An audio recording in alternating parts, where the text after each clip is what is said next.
Hello hunters, क्या हाल चाल है आप सभी के। आई होप आप सब लोग सही होंगे, पढ़ाई में व्यस्त होंगे और मस्त होंगे। आज के इस वीडियो के अंदर हम लोग देखने वाले हैं राजस्थान का भौगोलिक स्वरूप। राजस्थान का सबसे इंपॉर्टेंट टॉपिक, यानी राजस्थान ज्योग्राफी के अंदर सबसे इंपॉर्टेंट टॉपिक है या सबसे बड़ा टॉपिक है या बच्चों को सबसे हार्ड जो टॉपिक लगता है ना, वो है राजस्थान का भौगोलिक स्वरूप। लेकिन मजेदार बात यह है कि सबसे ज्यादा क्वेश्चन भी यहीं से आते हैं। ठीक है, तो इसको हम लोग पूरा डिटेल से पढ़ेंगे, एक एक चोटी को विथ ट्रिक आपको मैं याद करवाऊंगा, उनकी लंबाई भी याद करवाऊंगा। अपने आप सारी चीजें याद हो जाएगी, किस प्रकार से कौन सी चोटी लंबी है, कौन सी छोटी है। ठीक है, सारी की सारी चीजें अपन लोग देखेंगे। इससे ज्यादा डीपली आपने किसी पेड कोर्स के अंदर भी नहीं पढ़ा होगा, ये मेरी गारंटी है। वीडियो छोटे छोटे और ज्यादा हो सकते हैं, संख्या के अंदर ज्यादा हो सकते हैं, लेकिन ये टॉपिक आपका सबसे ज्यादा इंपॉर्टेंट है, तो इसको आप लोग पूरे ध्यान से देखना। अब अपन शुरुआत करते हैं भौगोलिक स्वरूप की। किसके? राजस्थान के भौगोलिक स्वरूप की। सबसे पहली बात करते हैं, इसी शब्दों को अपन डिकोड करते हैं। मान लो स्वरूप है। रूप क्या होता है? किसी भी व्यक्ति का अपन देख करके बोल देते हैं कि गोरा है, काला है, लंबा है, छोटा है, ये सारी की सारी बातें स्वरूप होती है।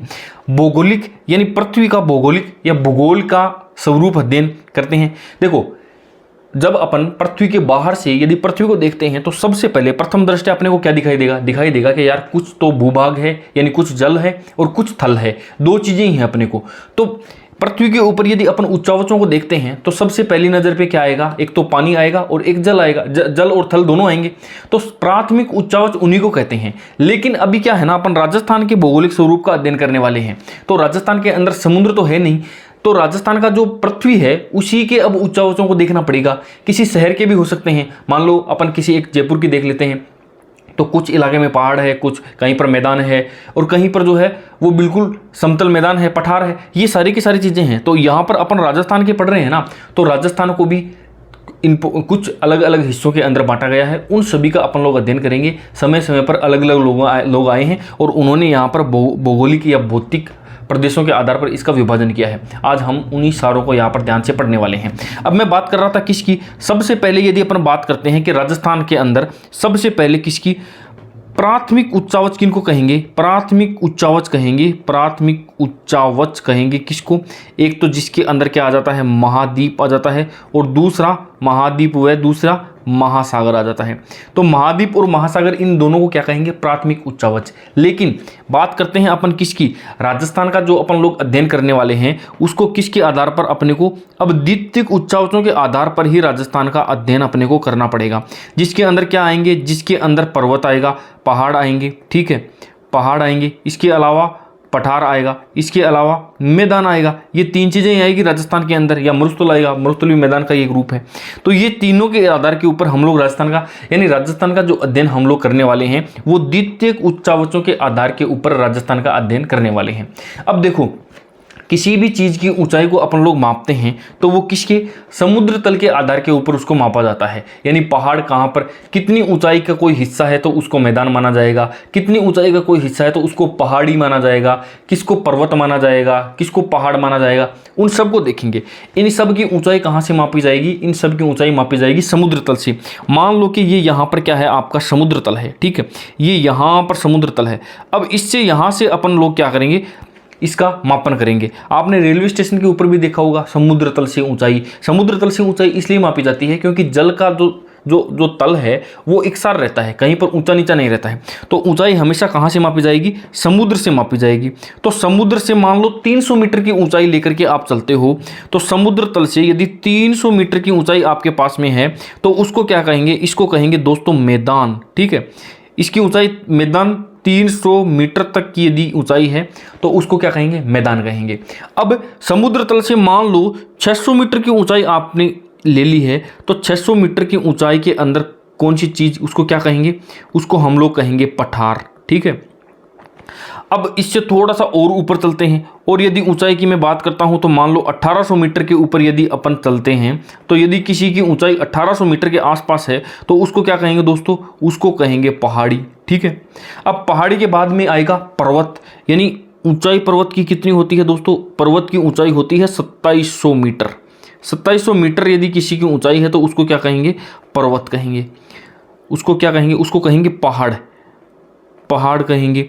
और यदि 2700 मीटर से ऊंचा कोई है तो उसको क्या कहेंगे दोस्तों? उसको कहेंगे पर्वत। यानी 2700 मीटर प्लस के अंदर यदि कुछ है तो उसको क्या कहेंगे, पर्वत कहेंगे। अब आप लोगों को समझ में आ गया होगा क्या कि पहाड़ अलग होता है और पर्वत अलग होता है। 2700 मीटर से यदि ज़्यादा ऊंचाई है तो उसको क्या कहेंगे, हम लोग पर्वत कहेंगे। यदि 2700 मीटर तक ऊंचाई है तो उसको क्या कहेंगे, उसको कहेंगे पहाड़। पहाड़ी और पर्वत, इन तीनों के अंदर अंतर को आप लोग इजी वे में समझ लेना। अब समुद्र तल से जब हम लोग ऊंचाई को माप ही रहे हैं तो अब राजस्थान की समुद्र तल से ऊंचाई कितनी है ये भी इंपॉर्टेंट है, क्योंकि ये क्वेश्चन पहले पूछा गया है। तो मैं यहाँ पर इसको नोट करवा करके लिखवा देता हूँ, क्या, राजस्थान की समुद्र तल से ऊंचाई। अब ये मैं लिखूंगा राजस्थान की ऊंचाई, तो आप लोग अपने आप समझ जाना कि समुद्र तल से ही है। राजस्थान की यदि मैं ऊंचाई की बात करता हूँ, राजस्थान की ऊंचाई की यदि मैं बात करूं तो राजस्थान की ऊंचाई कितनी है दोस्तों, धारा 370 याद है ना, तो यहां से याद कर लेना 370 मीटर जो है राजस्थान की औसत ऊंचाई है। राजस्थान की औसत ऊंचाई है समुद्र तल से, ध्यान रखना आप, 370 मीटर। ये क्वेश्चन पहले पूछा गया है। अब बढ़ते हैं अपन आगे, और क्या, अरावली पर्वतमाला की यदि ऊंचाई की बात करते हैं अपन, पर्वतमाला की ऊंचाई, और ऊंचाई भी कौन सी, औसत ऊंचाई, कहाँ से, समुद्र तल से, और वो कितनी है दोस्तों, वो है 930 मीटर। इसको भी आप लोग ध्यान रख लेना। ये क्या है, ये दोनों के दोनों ही इंपॉर्टेंट है, और ये यहाँ से जो है वो क्वेश्चन भी पूछा गया था। तो राजस्थान की समुद्र तल से औसत ऊंचाई कितनी है, 370 मीटर है। और यदि बात करते हैं अरावली पर्वतमाला की औसत ऊंचाई किससे, समुद्र तल से, तो वो है दोस्तों 930 मीटर। ये दोनों के दोनों क्वेश्चन 3rd ग्रेड के अंदर पूछे गए हैं। अब बढ़ते हैं अपन आगे, और क्या, अरावली राजस्थान का जो है सबसे ज़्यादा प्राचीन या सबसे पुराना भौतिक प्रदेश है। 4 हिस्सों के अंदर इसको बांटा गया है, लेकिन 4 हिस्सों के अंदर बांटे जाने से पहले भी इसके अंदर बहुत सारे बंटवारे हुए हैं। किस किस ने वो बंटवारे किए थे, वो सारे के सारे हम लोग यहाँ पर पढ़ने वाले हैं। जरा ध्यान से देखते हैं अपन। सबसे पहली बात करते हैं अपन, बहुत ही पहले चलते हैं, कहाँ पर चलते हैं, एल्फ्रेड वेगनर। मैंने आपको बताया था, क्या बताया था, वो वापस वो इंसान यहाँ पर अपने काम में आएंगे। क्या नाम था उनका, प्रोफेसर एल्फ्रेड वेगनर। इन्होंने क्या किया था, इन्होंने एक थ्योरी दी थी, क्या, महाद्वीपीय विस्थापन की थ्योरी दी थी। इन्होंने थ्योरी दी थी क्या, महाद्वीपीय विस्थापन का जो सिद्धांत इन्होंने दिया था, विस्थापन का सिद्धांत इन्होंने दिया था। और वो सिद्धांत कब दिया था, वो सिद्धांत दिया था इन्होंने 1912 के अंदर दिया था। और इन्होंने ईस्वी सन 1912 के अंदर इन्होंने ये सिद्धांत दिया था। और इससे पहले इन्होंने क्या कहा था, इस सिद्धांत में इन्होंने क्या बताया था, इन्होंने बताया था कि प्राग ऐतिहासिक काल जो था ना, उसके अंदर पृथ्वी ये इन महाद्वीपों के अंदर नहीं बटी हुई थी, वो केवल और केवल एक जल और एक थल, 2 हिस्से ही थे। इन्होंने कब बताई थी ये बात, इन्होंने बताया था कि प्राग ऐतिहासिक काल के अंदर पृथ्वी किस प्रकार की दिखाई देती थी। पृथ्वी कुछ इस प्रकार की आपको दिखाई देती थी कि ये पृथ्वी है, और इसके ये इससे ये मान लो ये क्या है, ये बीच वाला जो जमीन का हिस्सा है उसको क्या कहेंगे, इसको कहेंगे पेंजिया। और ये जो जल वाला हिस्सा है साइड के अंदर, इसको जल पेंथालासा, ये 2 प्रकार से थी, ये बटी हुई थी। और ये नाभिकीय विखंडन, ये महाद्वीपीय विस्थापन का जो सिद्धांत था, इसके अंदर बताया कि इन्होंने इसके बाद में ये जो पेंजिया है ये 2 हिस्सों में टूटा था। एक गया था अंगारा लैंड और एक था गोंडवाना लैंड। अंगारा लैंड को क्या बोलते हैं, अंगारा लैंड को लोरेंशिया भी बोला जाता है। इस थ्योरी को इन्होंने आगे बढ़ाया और क्या बताया, इन्होंने बताया कि पृथ्वी जो है ना वो इस प्रकार से 2 हिस्सों में टूट गई थी। किस प्रकार से, एक ये हिस्सा था और एक ये हिस्सा था। ऊपर वाले हिस्से को क्या बोलते थे, इसको बोलते थे अंगारा लैंड, और इसको नीचे वाले को बोलते हैं क्या, गोंडवाना लैंड। बीच के अंदर एक हिस्सा था जिसको क्या बोलते हैं, जिसको बोला जाता है टेथिस सागर, यानी जो समुद्री हिस्सा था। अब इसको मैं अभी वापस क्यों पढ़ा रहा हूं, देख लेना। राजस्थान के अंदर जो 4 भौतिक प्रदेश हैं या 4 हिस्सों के अंदर राजस्थान को बांटा गया है, उनमें से 2 हिस्से टेथिस सागर के थे और 2 हिस्से जो थे वो गोंडवाना लैंड के थे। क्योंकि भारत जो था वो गोंडवाना लैंड का ही हिस्सा था, अंगारा लैंड से अपने को कोई लेने देना नहीं था। अपन क्या थे, टेथिस सागर और गोंडवाना लैंड के ही पार्ट थे भारत। तो इसके अंदर जो राजस्थान को 4 हिस्सों में बांटा गया था, उसके अंदर 2 टेथिस सागर में थे और 2 गोंडवाना लैंड में थे। आगे चल के मैं बता दूंगा कि वो कौन कौन से 2 हिस्से थे, वो भी हम लोग जो है आगे चल के इसके बारे में बात करेंगे। उत्तरी भाग को क्या बोलते हैं, अंगारा लैंड, और दक्षिणी भाग को बोलते हैं गोंडवाना लैंड, और बीच के अंदर क्या आ गया था दोस्तों, टेथिस सागर। अब बढ़ते हैं अपन आगे और चलते हैं, क्या देखो, राजस्थान का भौतिक विभाजन किसने किया? सबसे पहले तो वैसे ही कर दिया था किसी ने आके, वैसे ही कर दिया था। देखो मैं बोल रहा हूँ ना, मजाक मजाक में भी मैं कोई बात बोलता हूँ, उसमें भी एक ट्रिक है। सबसे पहले तो वैसे ही कर दिया था किसी ने भी, फिर एक आदमी आया और उसने किया, उससे भी नहीं हुआ तो फिर राम जी आए और फिर हरि जी आए। देखो सबसे पहले तो वैसे ही कर दिया था, वैसे ही एक आदमी आया वीसी, वैसे ही कर दिया था। जो राजस्थान का भौतिक विभाजन का सर्वप्रथम किसको जाता है? सर्वप्रथम जाता है इन्हीं को, वीसी मिश्रा को। इनका नाम क्या था दोस्तों? इनका नाम था वीसी मिश्रा। फिर एक व्यक्ति आया, यानी फिर कौन आया? एक के व्यक्ति आया। दोनों से बात नहीं बनी तो फिर राम जी को बुलाया गया। फिर कौन आए? फिर आए राम जी। उनसे भी बात नहीं बनी तो वर्तमान के अंदर फिर हरि यानी भगवान विष्णु, हरि को बुलाएगा। तो ये 4 लोग हैं, इंपॉर्टेंट हैं, बेहद इंपॉर्टेंट हैं। इन्होंने ही क्या किया था? राजस्थान का जो भौतिक विभाजन था उसका श्रेय इन्हीं को ही जाता है। सबसे ज़्यादा इंपॉर्टेंट जो वर्तमान के अंदर पढ़ रहे हैं वो नीचे वाला है, उसके ऊपर बाद में पहुंचेंगे।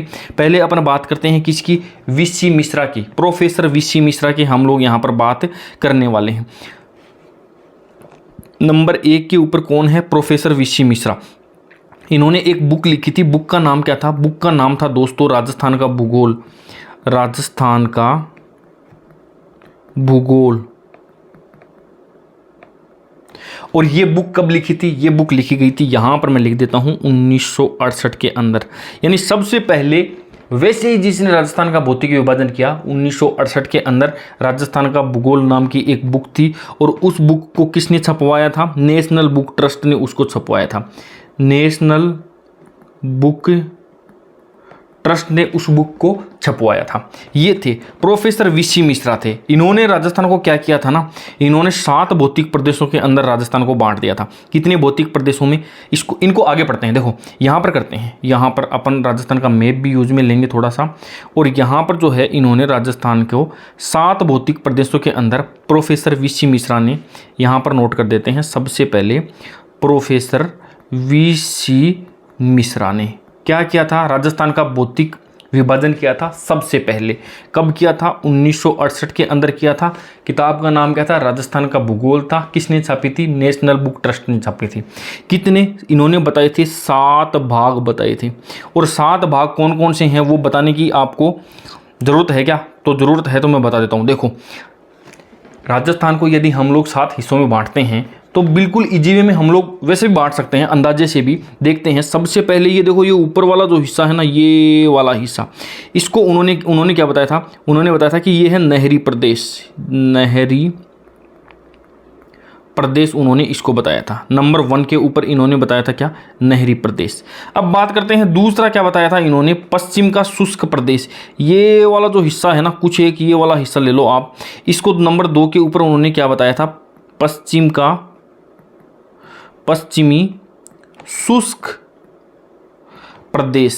यानी पश्चिम की तरफ तो है ही है ये, और सूखा हुआ है तो पश्चिम का शुष्क प्रदेश है। और ये ऊपर वाला जो हिस्सा क्या है? ये नहर से यहाँ पर सिंचित होता है, तो इसलिए इसको क्या कह दिया? नहरी प्रदेश इसको कहा गया है। अब नंबर 3 के ऊपर अपन चलते हैं, तो ये वाला जो हिस्सा आपको दिखाई दे रहा है ना, ये वाला कौन सा? ये यहाँ पर ये वाला नंबर 3 के ऊपर इसको क्या नाम दिया? इसको नाम दिया अर्ध शुष्क प्रदेश। वर्तमान में भी वही है, अर्ध शुष्क प्रदेश इसको नाम दिया गया। ठीक है। इसके बाद में नंबर 4 के ऊपर ये वाला जो हिस्सा है, इसको क्या बोला? इसको बोला गया नंबर 4 के ऊपर अरावली प्रदेश। अरावली प्रदेश। ठीक है। नंबर 5 की यदि मैं बात करता हूं तो ये वाला जो हिस्सा है इसको नंबर 5 दिया गया।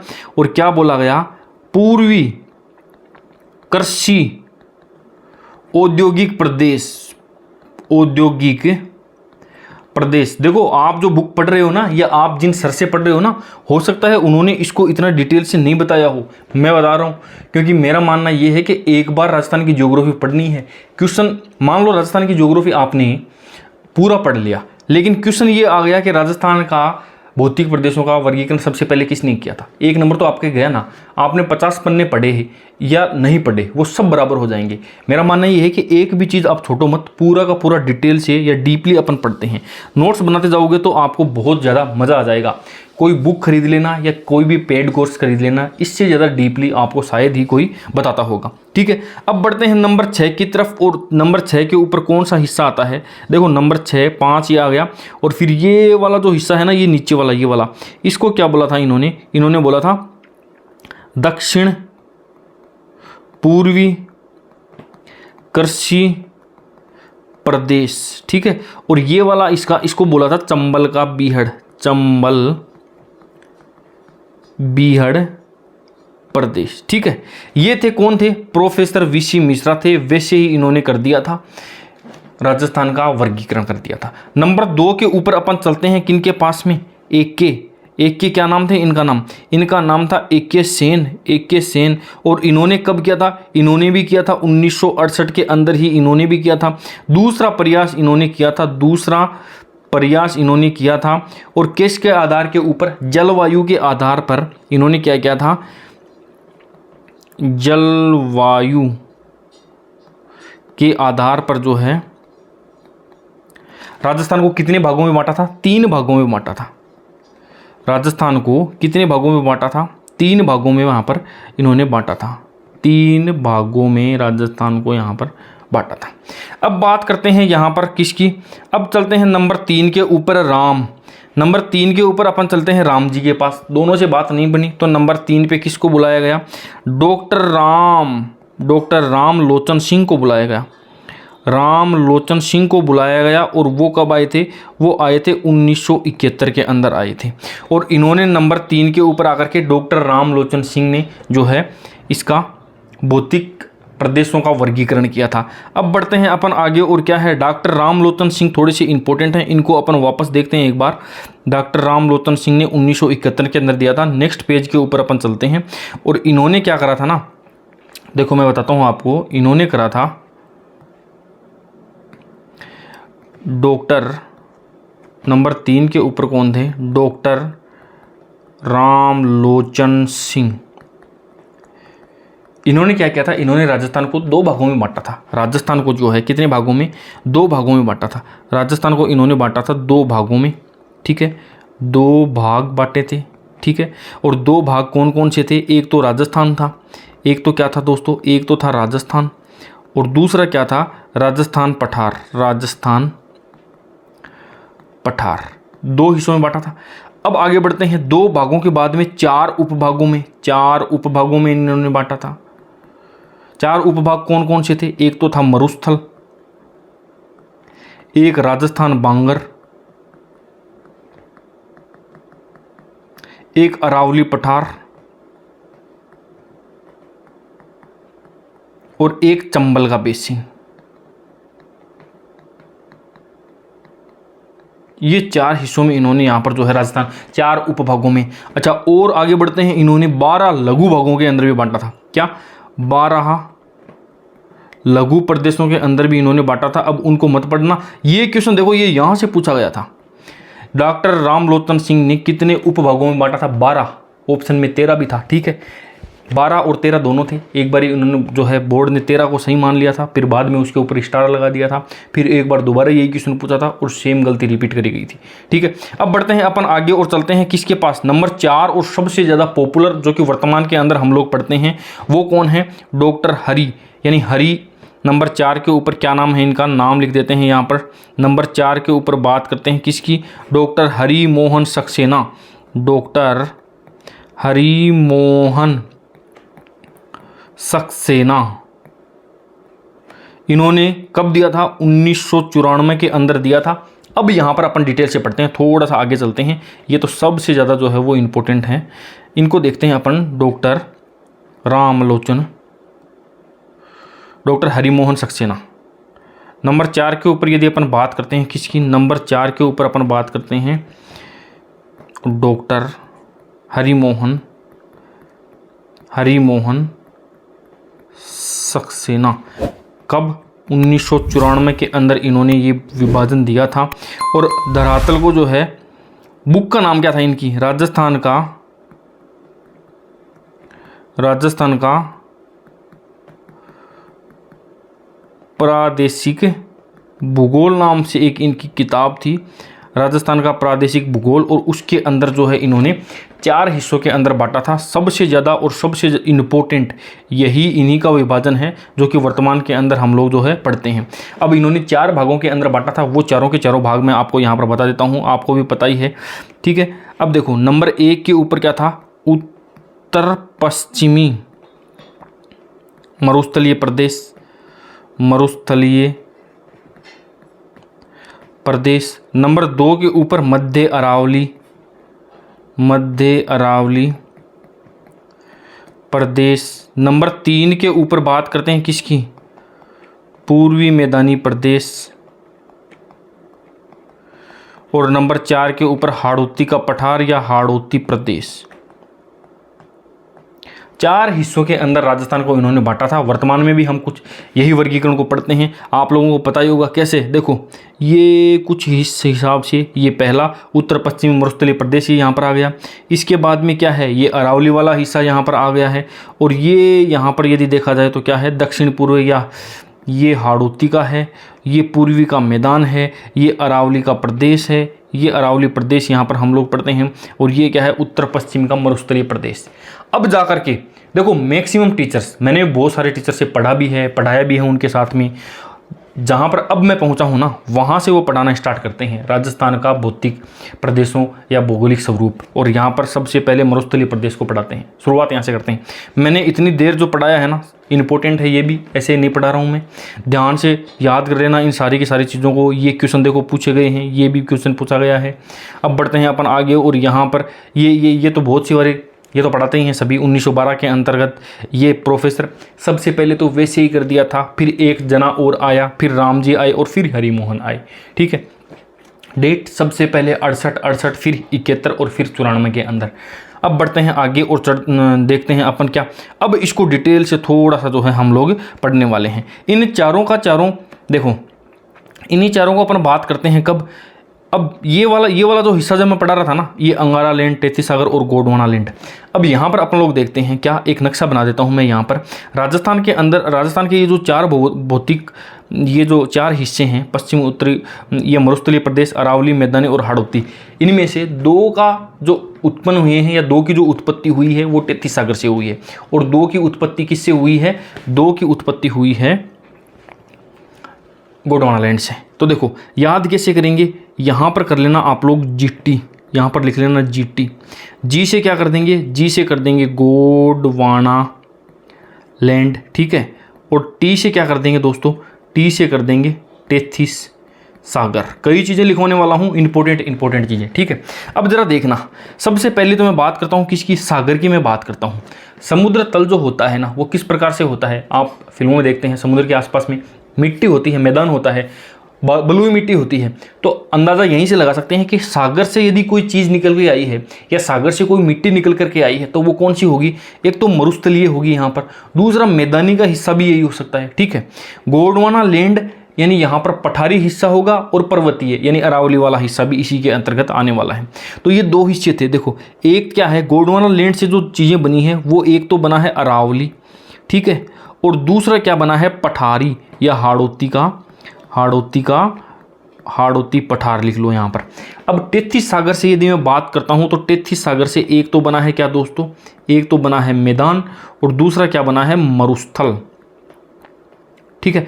अब एक क्वेश्चन यहाँ से आता है कि सबसे प्राचीनतम कौन सा है, ये अरावली है ना, ये सबसे प्राचीनतम है, ठीक है। और इस ऐसे आगे बढ़ेंगे ना तो ये लास्ट में ये जो मैदान है ना, ये क्या है, ये है नवीनतम। अब देख लेना यही क्रम है, सबसे प्राचीन कौन सा है, अरावली है, फिर हाड़ौती का पठार है, फिर मरुस्थल है और फिर मैदान है। इसी प्रकार से जो है, इसी क्रम से इनको याद कर लेना। क्वेश्चन यहाँ से पूछा जा सकता है कि गोंडवाना लैंड का हिस्सा है और ये चारों ऑप्शन में डाल देंगे, तेथिस सागर का हिस्सा है, ये चारों ऑप्शन में डाल देंगे, ठीक है। और भी घुमा करके पूछा जा सकता है कि अरावली प्रदेश है किसका हिस्सा है, गोंडवाना लैंड, तेथिस सागर या अंगारा लैंड, ठीक है। तो कैसे भी घुमा के पूछो, अब हम लोग इसको जो है इजी वे में इसको कर सकते हैं। अब बात करते हैं एक क्या, यदि आपको राजस्थान का जीके यदि हम लोग पढ़ रहे हैं तो राजस्थान का जीके के अंदर ये अरावली और ये जो हाड़ौती है ना, ये दोनों के दोनों, इनको हम लोग किसके अंदर पढ़ेंगे, इन दोनों को मैं यहाँ पर लिख देता हूँ, प्रायद्वीपीय पठार के अंदर पढ़ेंगे इनको हम लोग पढ़ेंगे प्रायद्वीपीय पठार के अंदर, और इन दोनों को पढ़ेंगे उत्तर का विशाल मैदान, उत्तर का विशाल मैदान के अंदर इनको पढ़ेंगे। जब राजस्थान की ज्योग्राफी पढ़ेंगे ना तब पढ़ेंगे इन दोनों को। यहाँ पर इन दोनों को थोड़ा सा जो है वह हाईलाइट कर देता हूँ, ठीक है। अब देखो, अब इन्हीं चारों को हम लोग थोड़ा सा और डिटेल से देखते हैं, जहाँ से क्वेश्चन आने की संभावना रहती है पूरी। वहाँ पर चलते हैं अपन, देखना जरा। सबसे पहली बात करते हैं, इन चारों को मैं लिख लेता हूँ क्रम से, देखते हैं यहाँ पर जो है चारों को किस प्रकार से यहाँ पर लिखते हैं। सबसे पहली बात करते हैं राजस्थान के अंदर 1 नंबर पे यहाँ पर मैं लिख दूंगा किसको, मरुस्थल को, ठीक है। 2 नंबर के ऊपर पूर्वी मैदान को लिख दूंगा, पूर्वी मैदान को लिख दूंगा। नंबर 3 के ऊपर मैं लिख दूंगा किसको, अरावली को लिख दूंगा। और नंबर 4 के ऊपर मैं लिख दूंगा किसको, हाड़ौती के पठार को लिख दूंगा, या हाड़ौती मैंने लिख दिया, अब आप लोग समझ जाना। अब देखते हैं जरा क्या। अब देखो, क्षेत्रफल की दृष्टि से राजस्थान के अंदर सबसे ज़्यादा कौन सा होगा, सीधी बात है, मरुस्थल यही है, सबसे ज़्यादा मरुस्थल है। और वो कितना है, वो 60 नहीं 61.11%, यानी 60% से भी ज़्यादा है। यही हिस्सा सबसे ज़्यादा है मरुस्थल का। अब बात करते हैं किसकी, पूर्व का जो मैदान है वो कितना है, वो है 23%। अरावली जो है वो थोड़ा सा ही है, 9%। और ये यहाँ पर यदि इसकी बात करते हैं अपन हाड़ौती का, वो 6.89% जो क्षेत्रफल है वो किसका है, वो हाड़ौती के पठार का है। अब बढ़ते हैं जनसंख्या की तरफ। जनसंख्या यहाँ पर मरुस्थल के अंदर ही सबसे ज़्यादा, राजस्थान का मरुस्थल जो जनसंख्या घनत्व के हिसाब से सबसे ज़्यादा राजस्थान का अपना थार का मरुस्थल ही है। यहाँ पर कितनी जनता रहती है, यहाँ पर रहती है लगभग 40%। अभी तो जो है जनगणना हुई नहीं है, 2011 की जनगणना के हिसाब से मैं ये बता रहा हूँ आंकड़े। यहाँ पर 39 तो जनसंख्या घनत्व है इन चारों के अंदर। देखो जो मरुस्थल है ना, थार का मरुस्थल, वो दुनिया भर के अंदर जितने भी मरुस्थल हैं उनमें सबसे ज़्यादा घनत्व किसका है, अपने थार के मरुस्थल का ही है, ठीक है। लेकिन ये जो 4 हिस्से हैं राजस्थान के अंदर, इनके अंदर जनसंख्या घनत्व किसका है, पूर्वी मैदानी प्रदेश का है। अब बढ़ते हैं अपन आगे, और यहाँ पर यदि देखेंगे तो अरावली के अंदर 10% जनता रहती है, और यहाँ पर क्या है, हाड़ौती के अंतर्गत 11%। अब बढ़ते हैं आगे की ओर और चलते हैं नेक्स्ट क्या, मिट्टी को देख लेते हैं अपन। मरुस्थल के अंदर कैसी होती है, बलुई मिट्टी होती है। तो यहाँ पर कर देंगे क्या, बलुई मिट्टी, या रेतीली मिट्टी भी उसी को ही कहते हैं, ठीक है। पूर्वी मैदान के अंदर कैसी है, जलोढ़ मिट्टी है, जलोढ़ मिट्टी है। अरावली के अंदर कैसी है, पर्वतीय मिट्टी है, पर्वतीय मिट्टी है। और हाड़ौती के पठार के अंदर यदि मैं बात करूं तो यहाँ पर कैसी मिट्टी है, काली मिट्टी है। अब देखो, वैसे तो देखा जाए ना तो ये हर एक चीज़ ये इंपॉर्टेंट है। कैसे, ये हर एक अपने आप में एक टॉपिक है। क्या, जनसंख्या भी हम लोग अलग से पढ़ने वाले हैं, मिट्टी को भी हम लोग अलग से पढ़ने वाले हैं। अब बात करते हैं नंबर 3 के ऊपर, किसकी बात करता हूँ मैं बात करता हूँ वर्षा की। तो वर्षा ज़रा देखना, यहाँ पर 50 सेंटीमीटर कहाँ पर है, यहाँ पर है मरुस्थल के अंदर। अब पूर्वी के मैदान के अंदर 70 से लेकर के 80 सेंटीमीटर। अरावली के अंदर यदि मैं बात करूं तो 50 से 70, और सबसे ज़्यादा कहाँ पर है, हाड़ौती के अंदर है 80 से 100 सेंटीमीटर के बीच में। सबसे ज़्यादा बरसात कहाँ पर होती है, हाड़ौती के प्रदेश में। अब ये मेरे हिसाब से ये मैप के अंदर बताने की ज़रूरत तो नहीं होगी ना, वैसे मैंने बताया हुआ है। देखो ये मरुस्थल है, ये है हाड़ौती की। मैं जब भी बात करता हूँ ना, मैं इस एरिया की बात कर रहा हूँ, ध्यान रखना। यानी बरसात सबसे ज़्यादा कहाँ पर होती है, ये यहाँ पर होती है। तो आर्द्रता भी सबसे ज़्यादा कहीं पर होगी, यहाँ पर होगी। यानी बरसात के अंदर या मौसम के अंदर जो नमी होती है वो भी कहाँ पर होगी, सबसे ज़्यादा यहीं पर होने वाली है। अब बात करते हैं क्या, जलवायु क्षेत्र। जलवायु भी, ये भी एक अलग से टॉपिक है अपना। जलवायु क्षेत्र ये कैसी है, शुष्क या फिर अर्ध शुष्क, इसी को कहते हैं, ठीक है। अब बात करते हैं ये कैसी है, ये है आर्द्र जलवायु। ये कैसी है, ये है उपाद्र जलवायु। और ये अति आर्द्र जलवायु। पानी की जो जलवायु है, जो मौसम है, उसके अंदर सबसे ज़्यादा पानी की मात्रा कहाँ पर होती है, इसी एरिया के अंदर होती है। तो ये था बिल्कुल मामूली सा, क्या बोलते हैं जिसका परिचय, कौन से टॉपिक का, अपने राजस्थान का जो भौतिक प्रदेश हैं या राजस्थान का जो भौगोलिक स्वरूप है उसका परिचय है। किसी बुक के अंदर भी इतना डीपली नहीं मिलेगा जितने डीपली नोट्स मेरे हैं या मैं पढ़ा रहा हूँ आपको। याद करने के लिए भी जो देखो, जहाँ पर ट्रिक की ज़रूरत होगी वहाँ पर मैं 100% ट्रिक लेकर के आऊँगा। जहाँ पर ट्रिक की ज़रूरत नहीं है, याद करने की ज़रूरत है, तो वो चीज़ें तो ऐसे ही अपने को पढ़नी पड़ेगी।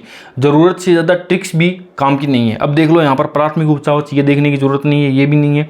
राजस्थान की ऊंचाई देख लेना और यहाँ पर अरावली पर्वतमाला की ऊंचाई देख लेना। इसके बाद में बात करते हैं अल्फ्रेड वेगनर वाला, ये तो मैंने कई बार आपको बता दिया है, इसको भी याद रखने की कोई ज़रूरत नहीं है। बस ये याद रख लेना कि अल्फ्रेड वेगनर के अनुसार राजस्थान का मरुस्थल कहाँ पर आता है, हाड़ौती का पठार कहाँ पर आता है, अरावली कहाँ पर आती है, मैदान कहाँ पर आता है, वो जरूर याद कर लेना। जीटी मैंने आपको बताया था, तेथीस सागर के अंदर एक सागर यानी मरुस्थल या मैदान हो सकता है, और जो जी से गोंडवाना लैंड है वहाँ पर क्या होगा, पठार होगा और पर्वत होगा। ठीक है, ये सबसे पहले तो वैसे ही कर दिया था, वैसे वैसे ही कर दिया था। ठीक है, उसके बाद में एक आदमी और आया, एक के सेन आया, और फिर राम जी को बुलाया, और फिर हरिमोहन यानी हरि को बुलाना पड़ा। सबसे पहले दोनों के दोनों 68 में आए थे, उसके बाद में 71 के अंदर, और फिर 94 के अंदर। ठीक है, अब वीसी मिश्रा ने कितने 7 भाग वैसे ही किए थे, तो 7 भाग कर दिए भाई। वैसे ही करने वाला था ना, तो बोला भाई शुभ होते हैं 7 कर देते हैं अपन। राजस्थान के यदि टुकड़े करने हैं तो 7 टुकड़े कर देते हैं, वैसे ही शुभ होते हैं, तो वैसे ही 7 हिस्से कर दिए थे। अब 7 हिस्से कौन कौन से थे, यहाँ पर नहरी प्रदेश है, पश्चिमी शुष्क है, अरावली है, अर्ध शुष्क है, पूर्वी औद्योगिक प्रदेश है, चंबल का बीहड़ है, और दक्षिण पूर्वी कृषि प्रदेश है। ठीक है, वैसे के बाद में एक आदमी और आया था, और उसने क्या है, जलवायु के आधार पर वर्गीकरण किया था, और 1968 के अंदर ही किया था। कितने हिस्से किए थे, 3 हिस्से इन्होंने यहाँ पर 3 हिस्से किए थे, और आधार किसको माना था, यहाँ पर जलवायु को माना था। बात करते हैं किसकी, रामलोचन सिंह की 2 भाग 4 उपभाग और 12 लघु प्रदेशों के अंदर बांटा था।